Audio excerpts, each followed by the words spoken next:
இப்போ பார்த்தீங்கன்னா நம்ம வந்து பைண்டிங் பண்ணிகிட்ருக்கோம். இது வந்து ரெக்ஷன் பைண்டிங். அந்த பைண்டிங் பண்ணுறோம். நார்மல் பைண்டிங்கில் இது வந்து ரெக்ஷன் பைண்டிங் அப்படின்னா அந்த பைண்டிங்க்கு வந்து இப்போ ரெடி பண்ணி நம்ம ஒட்டிகிட்ருக்கோம் புக்கில். இப்போ இதை ஒட்டிட்டு அதுக்கப்புறம் என்ன பண்ணுவோன்னா 4 பக்கம் கட் பண்ணுவோம்.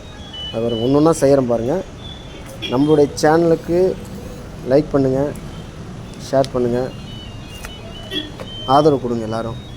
பார்த்திங்கன்னா இப்போ வந்து 4 பக்கமும் அந்த பைண்டிங் ஒட்டிட்டு 4 பக்கத்துக்கும் கட் பண்ணணும். கத்திரிக்கோலை வந்து சைடில் கட் பண்ணிவிட்டு இப்போ 2 சைடு கட் பண்ணிட்டோம். இப்போ 3வது சைடு கட் பண்ணுறோம். இப்போ கட் பண்ணிவிட்டு 4வது சைடு கட் பண்ணுறோம். இப்போ இதெல்லாம் கட் பண்ணிவிட்டு என்ன பண்ணணும்னா மறுபடியும் இந்த பசை போட்ட இடம் அதை வந்து எல்லாம் அந்த புக்கில் வந்து மடிக்கணும்.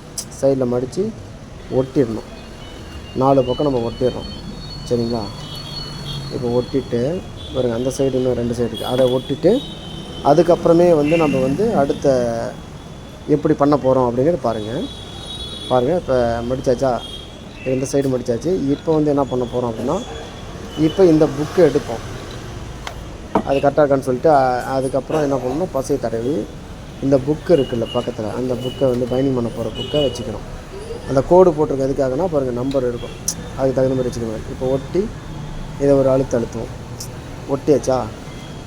ஒட்டினதுக்கப்புறம் மறுபடியும் என்ன பண்ணணும்னா மறுபடியும் விரித்து மறுபடியும் ஃபுல்லாக பசை தடவணும்.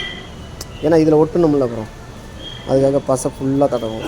ஃபுல்லாக இது பாருங்கள், நம்ம பைண்டிங் பண்ணுறது எல்லாமே வந்து பார்த்திங்கன்னா துணி வச்சு தான் பைண்டிங் பண்ணுவோம். பாருங்கள், அது வந்து வெள்ளை கலர் வந்து துணி. மற்றவங்களாம் வந்து வெறும் பேப்பர் மட்டும் ஒட்டி பைண்டிங் பண்ணுவாங்க. நம்ம வந்து எப்பயுமே துணி வச்சு தான் பைண்டிங் பண்ணுவோம். நம்மக்கிட்ட குவாலிட்டியாக இருக்கும். அதாவது பைண்டிங் வந்து சீக்கிரம் கிளியாது. ரொம்ப வருஷம் 10 வருஷம்னாலும் தாங்க நம்மக்கிட்ட இருக்கிற பைண்டிங்கு. அந்தளவுக்கு நீட்டாக செஞ்சு தருவோம். இப்போ இந்த அளவுக்கு பசை போட்டு ஒட்டி வச்சிங்களா? இப்போ இந்த இன்னொரு சைடு இருக்குது, அந்த சைடும் பசை தடவி இப்போ விரித்து பாருங்கள், அதை பிரித்து மறுபடியும் பசை தடவணும். அதில் அதாவது துணி எதுக்காக ஒட்டுறோம் அப்படின்னா அந்த பைண்டிங் வந்து நூல் போட்டு தைக்கும் போது கிளியாது, நவராது, புக்கு நவராது. அதுக்காக தான் அந்த நூல் போட்டு தைக்கிறது. நிறைய பேர் பைண்டிங் பண்ணுறவங்க எல்லாம் என்ன பண்ணுவாங்க, நார்மலாக பைண்டிங் பண்ணி அப்போதைக்கு பண்ணி கொடுத்துருவாங்க. நாம் அந்த மாதிரி பண்ணுறதில்ல. நம்ம நீட்டாக பைண்டிங் பண்ணி கொடுத்துட்றோம். இந்த மாதிரி பைண்டிங் பார்த்திங்கன்னா இது 300 வரும்.